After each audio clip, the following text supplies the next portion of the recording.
the best food. Behind the hammock. The hammock is great. We're swinging on a hammock right now. We can die. We can die. No, absolutely not. This is totally safe.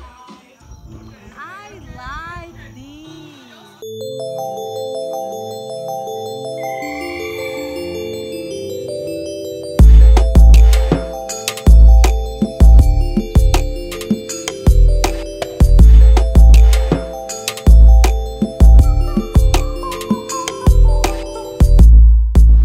So I'm here in the office waiting for colectivos to Minca. It's super easy to get a ticket. You just tell your taxi driver when you get to Santa Marta, just go to the mercado, the marketplace, and you just come here, pay your 8,000 pesos, and just wait for the white vans to fill. El camino es un poquito pesado. Ah, sí. Sí.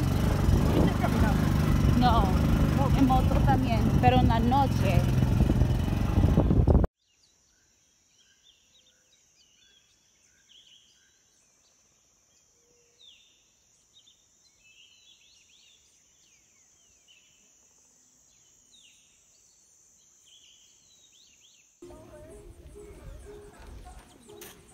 It's not very expensive to stay here, but you can also get a day pass to come up here from Minca, and it costs 10,000 pesos, and that comes with a beer, and you get access to all the facilities. For 40,000 pesos or 45,000 pesos, you can get a dorm room.